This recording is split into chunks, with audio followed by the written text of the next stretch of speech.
여러분 안녕하십니까? 적용기능사 필기예상문제 14회입니다. 여러분을 환영합니다. 바로 문제로 들어가겠습니다. 1번입니다. 무굴 인도 정원에서 무굴 제국입니다. 가장 중요한 정원의 소재는 그랬습니다. 녹음수, 색채 타일, 화강암, 물. 정답이 눈에 들어왔습니까? 예, 정답은 물입니다. 무굴 인도 정원에서 가장 중요한 정원 소재는 물입니다. 왜 그 사람들이 그렇게 물을 중요하게 여겼는지 많은 문헌들을 보고 해도 이유는 모르겠어요. 다만 물 없이는 거의 없다. 이 무굴인도 정원은 심지어 정원 안에 물을 안 둘 경우에는 호숫가에다 지어요. 그래서 항상 물하고 관련이 있어요. 그래서 무굴, 뭐 합치면 물이 되나요? 어떻든 무굴인도 정원에서 가장 중요한 것은 소재는 물이다. 그렇게 기억해 두십시오.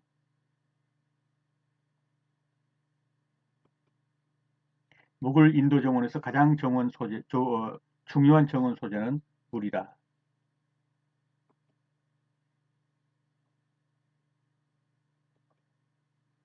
2번입니다. 니노트르는 정원을 구성할 때 여러 가지 화단으로 화려하게 장식하였다. 니노트르는 이게 사람 이름입니다. 아, 우리와 같은 그런 적용 기능사라고 보시면 돼요. 이 사람은 정원을 구성할 때 항상 화려하게 장식을 했는데 그 가운데 회향목으로만 대칭형 무늬를 만드는 화단의 명칭은 무엇이냐 그랬어요. 예, 이런 거, 여기 대칭형 나오니까 대칭형인가 이렇게 하면 안 됩니다. 무늬만 대칭형이에요, 무늬만. 근데 화단은요, 화단 이름을 지금 맞추라는 거거든요. 무늬를 맞추라는 게 아니고. 그래서 대칭형이 있으니까 대칭 고른다 이러면 틀려버립니다. 예, 대칭형 무늬로 만드는 화단이 무엇이냐 그랬습니다. 정원이 이렇게 있다면 대칭형 무늬로 된 걸 이렇게 놓고, 이렇게 놓고, 이렇게 놓고, 이렇게 놓고, 이렇게 구획을 지었어요. 이렇게 구획을. 그래서 이것을 구획 화단이라고 그래요. 근데 이 무늬 자체는 하나하나의 무늬는 대칭형이에요. 근데 이렇게 섹타, 구획을 지었다 그래서 구획 화단이에요.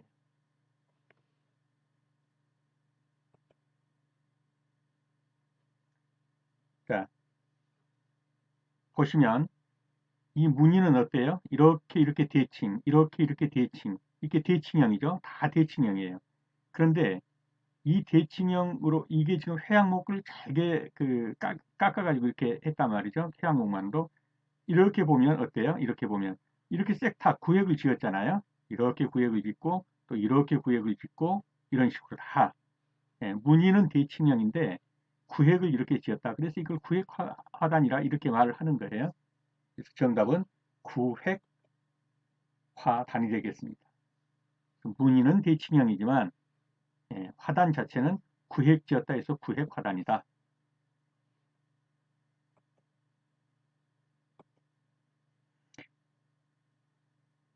죄송합니다.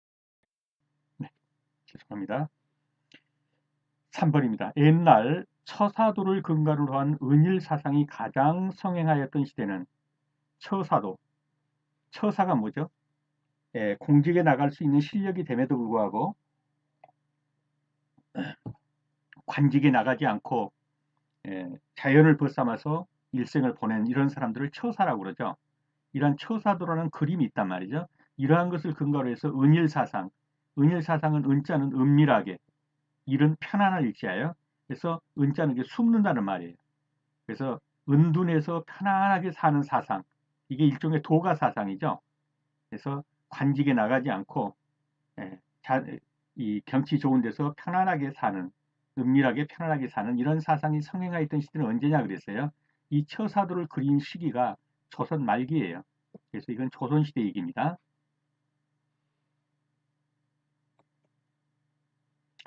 이게 지금 처사도인데 이재관이라는 사람이 그린 처사도예요.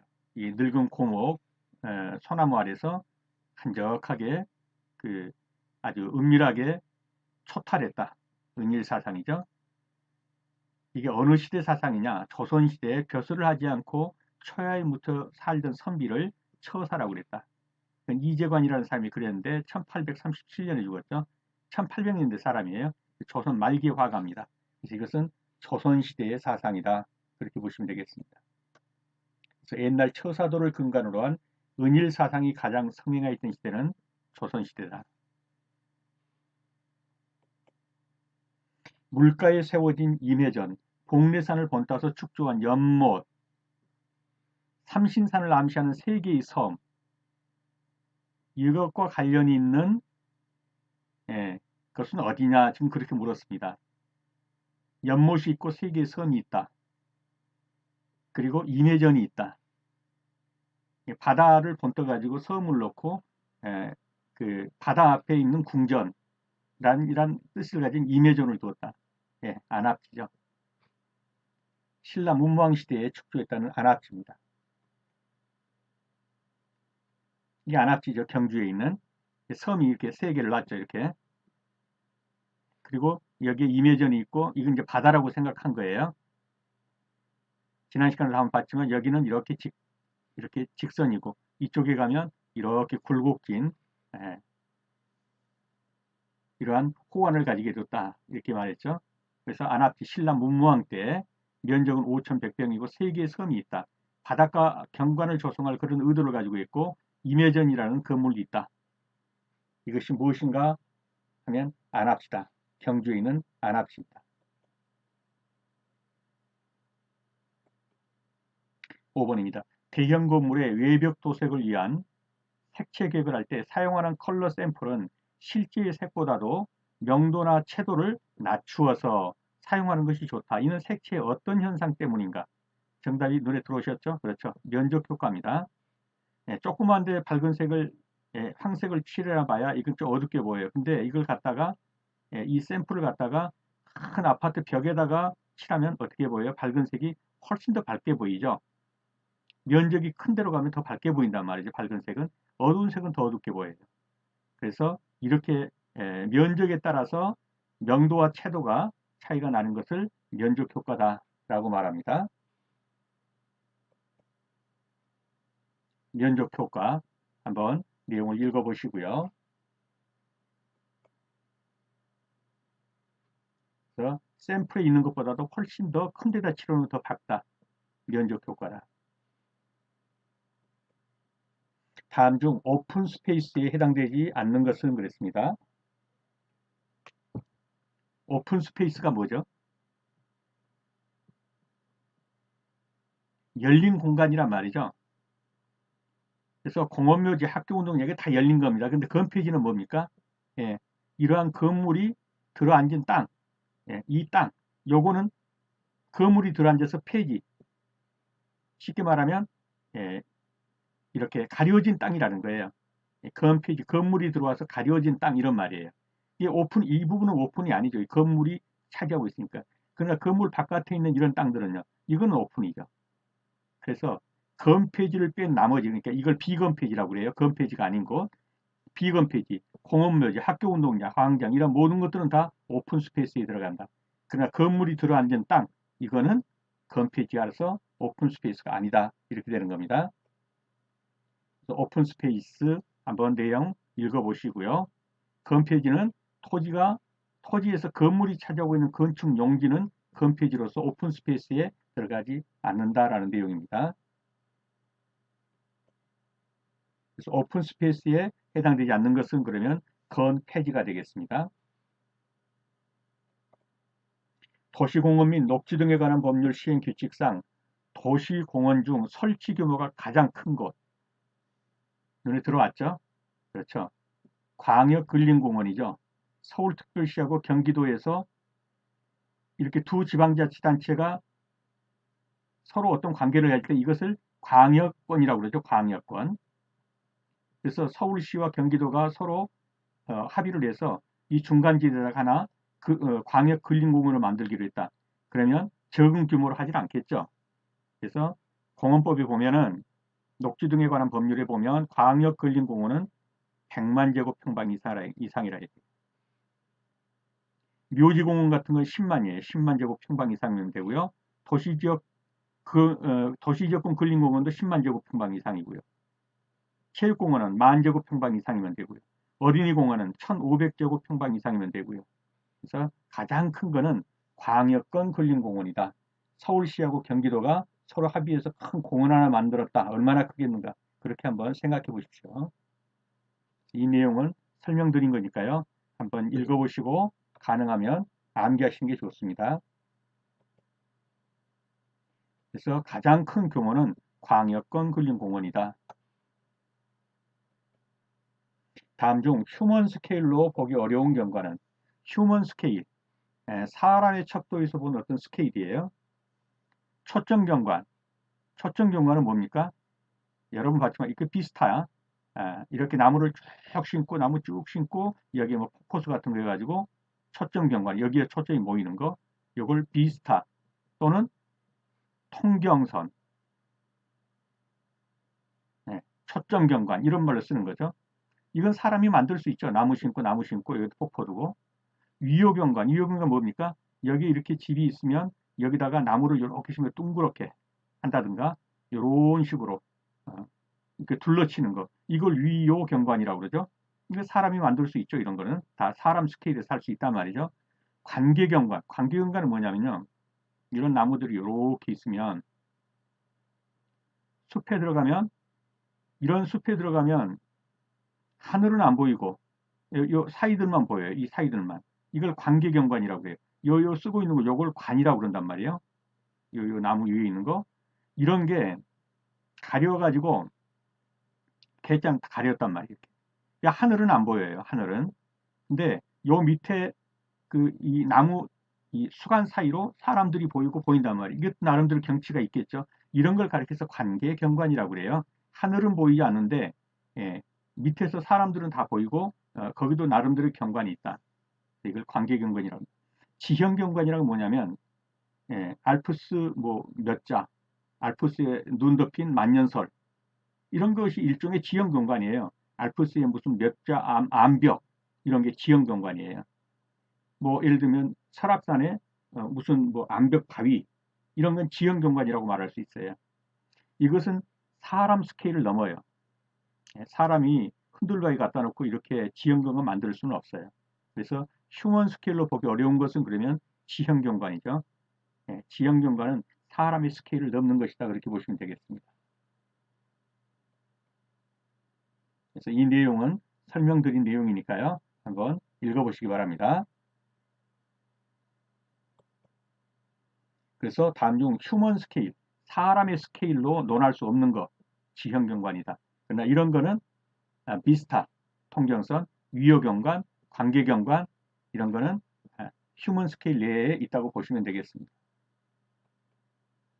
다음 중 비스타 통경선 수법을 즐겨서 사용한 국가는 조금 전에 통경선 보셨죠? 이렇게 되고 폭포수 있고 나무 막 이렇게 심어서 이런 거를 즐겨하던 이 비스타식을 즐겨하던 국가가 어디냐 그랬어요. 아시죠? 정답은 프랑스입니다. 프랑스는 이 통경선 수법을 아주 즐겨 사용했습니다. 그래서 프랑스는 통경선을 강조하는 수법을 즐겨 사용했습니다. 정답은 프랑스가 되겠습니다.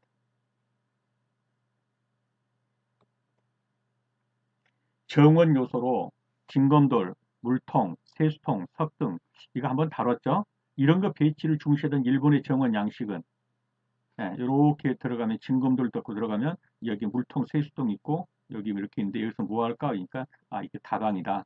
차 마신다. 그래서 다정원, 물통, 뭐 차 타는 물인가 보죠. 그 다음에 손 씻고 차 마시라고 세수통 있고 이런 정원이 있어요. 이 다가 차다자죠. 그래서 다방, 다정원입니다.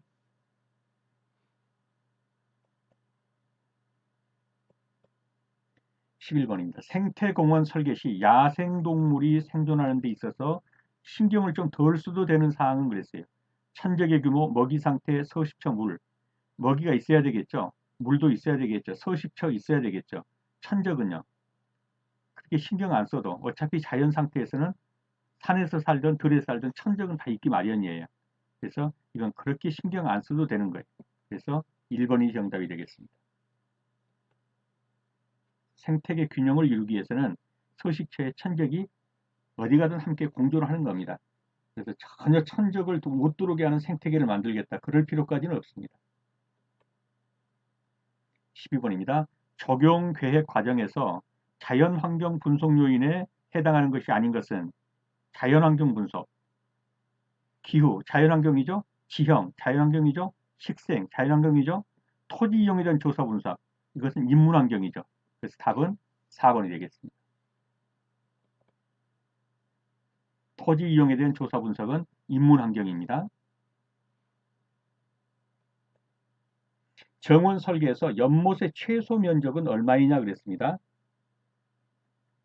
이건 암기하셔야 합니다. 1.5제곱평방입니다. 정원 설계에서 연못의 최소 면적은 1.5제곱평방입니다. 그런데 그것이 정원 전체의 9분의 1 이하가 되는 것이 적정 규모이다 그럽니다. 일단 1.5제곱평방이라는 것만은 확실하게 암기해 두셔야 합니다. 다음 수종 중 생장 속도가 가장 느린 수종은 점체 안 자르죠? 답은 눈에 들어왔죠? 예, 주목입니다. 비자나무나 주목은 아주 생장이 덜입니다. 그래서 주목과 비자나무 등은 생장 속도가 아주 느립니다. 메치온 40% 유제를 1000배 액으로 희석해서 10아르당 6말, 말당 20리터를 살포해서 해충을 방지하고자 할 때 유제의 소요량은, 자, 약 1ml를 넣으면은 1000배니까 1000ml가 된다는 얘기죠. 그러면 60마리 120리터면 한 마리 20리터고 6마리면요. 120리터라는 얘기죠. 120리터를 만들려면 이 약은 몇 밀리리터를 넣을까 이 말이죠. 쉽게 말하면 이걸 1000으로 나누면 되죠. 1000을 곱해서 나온 거니까 1000을 나눠버리면 끝나는 거예요. 그래서 120이면 밀리리터를 나누면 어떻게 돼요? 1000ml가 1리터니까 12만 밀리리터 이렇게 되겠죠. 12만 밀리리터를 1000으로 나눠버리면 120ml가 되죠. 정답이. 그래서 이렇게 구해버려도 되고, 예, 1대 1000이면 이제 그 다음에는 뭐가 되겠어요? x 대 12만.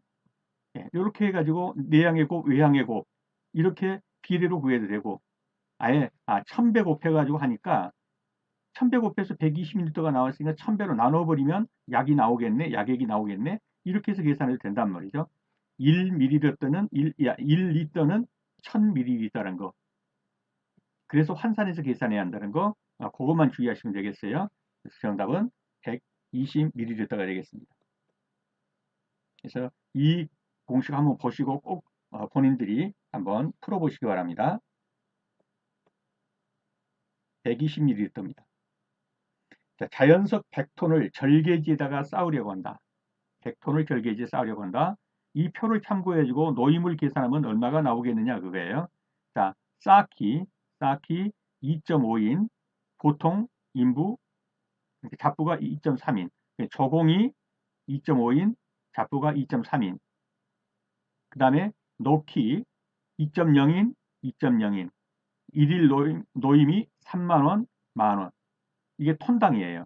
그럼 100톤을 절개지에 쌓으려면 얼마가 들겠느냐 하는 거예요. 그래서 이런 문제를 풀려고 할 때는 이거 둘 다 더해갖고 하면 안 돼요. 왜냐하면 여기서 쌓으려 한다라고 하면 쌓기만이 돼요. 쌓기만. 놓기는 계산하면 안 돼요. 쌓기 놓기가 다르죠. 놓기는 평소 이렇게 놓는 작업이고 쌓는 것은 이렇게 쌓는 거잖아요. 이게 쌓기 작업만이에요. 그래서 쌓기만 계산해야 돼요. 2.5인 곱하기 3만원. 그럼 얼마요? 7만 5천원. 1일. 그 다음에 2.3인 곱하기 만원은 2만 3천원이네요. 그러면 얼마예요? 7만 5천원, 2만 3천원 그러면 9만 8천원이 되네요. 예.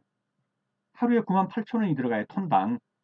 근데 이게 100톤이에요. 100톤. 그러면 9만 8천원 곱하기 100을 곱해줘야겠죠. 그럼 얼마가 되겠어요? 980만원 되겠네요. 980만원. 그래서 정답은 4번이 되겠습니다. 그래서 여기서는 쌓으려 한다라고 했기 때문에 이 놓는 작업은 계산하면 안 돼요. 쌓기만 계산해야 돼요. 쌓기만. 2.5 곱하기 1인당 3만 원이니까 2.5 곱하기 3만 원, 2.3인 곱하기 만 원. 이것이 톤당이니까 100톤을 곱해주면 980만 원 나옵니다.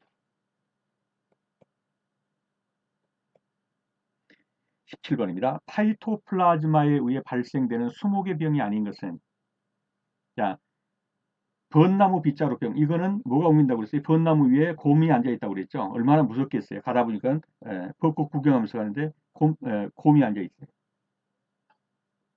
그래서 벚나무 빗자루병은 곰팡이 중에서도 잔안교이 옮긴다고 그랬죠? 벚나무 빗자루. 나머지 모든 빗자루병하고 뽕나무 오갈병 이런 것들은 다 파이토플라즈마라는 세균이 옮기는입니다. 세균이 병원체가 되는 거예요. 벚나무 빗자루병은 곰팡이다. 그래서 파이토플라즈마에 발생되는 수목의 병이 아닌 것은 그러면 벚나무 빗자루병입니다. 일반적으로 목재의 비중과 가장 관련이 있으며 목재 성분 중 수분을 공기 중에서 제거한 상태의 비중, 공기 중에서 수분을 말렸다는 말이에요. 이게 수분을 제거했단 말은 공기 중에서 건조시켰다. 기건 비중. 그렇죠? 공기 중에서 건조시켰다. 그 비중, 그러니까 기건 비중이에요. 네. 말리기를 공기 중에서 말린 겁니다. 정답은 2번이 되겠습니다. 목재의 비중과 관련 있고 목재 수분을 공기 중에서 제거한 상태의 비중은 공기 중에서 말렸다. 그래서 기건 비중입니다. 적용 설계 과정에서 가장 먼저 이루어져야 할 건, 자, 여기다가 이렇게 정원을 만들려고 합니다. 그렇다고 무조건 도면 그린다? 그럼 말이 되겠어요? 여기다가는 뭐 정자를 놓고, 여기다가는 뭐 무슨 꽃을 심고, 여기다가는 뭐 연못을 파고, 뭐 여기다가는 돌을 놓고, 이런 구상이 먼저 있은 다음에 그 구상에 따라서 설계도를 작성해야겠죠. 이 설계도를 작성할 때 평면도도 작성할 것이고 내역서도 작성해야, 이건 설계도를 작성하는 내용에 들어가는 거예요. 맨 먼저 해야 될 것은 구상해야죠. 구상 개념도를 먼저 작성해야겠죠. 그래서 뭐 여기다는 정자를 짓고 여기는 무슨 나무, 여기는 들어가는 뭐 돌은 뭐 어떻게 놓고 여기는 연못을 파고 이러한 구상을 먼저 해야 된다. 그래서 구상 개념도 작성이 맨 먼저 이루어져야 합니다. 용적이 1입방이고 중량이 1500kg이 되는 시멘트는 몇 포의 시멘트를 지칭하는가? 중량이 1500kg면 시멘트 몇 포냐 이 말이에요. 그래서 용적은 여기서는 따질 필요 없고요. 중량이 1500이 되면 시멘트, 여기서 알 것은 뭐냐면 시멘트 한 포가 몇 킬로입니까? 그렇죠. 40kg예요. 그러니까 시멘트 한 포가 40kg니까 1500kg이면 1500 나누기 40. 그러면 몇 포대 나오겠죠? 1500 나누기 40 하면 계산해 보니까 37.5 나오더라고요. 37.5포대가 되는 겁니다. 이 문제는 세멘트 한 포가 40kg이라는 것을 알아야 됩니다. 암기해 두십시오. 시멘트 한 포당 무게는 40kg다. 그래서 1500 나누기 40을 하니까 37.5포대가 되겠습니다. 네, 여러분 수업하시느라 수고 많으셨습니다. 다음 시간에 다시 뵙겠습니다. 감사합니다.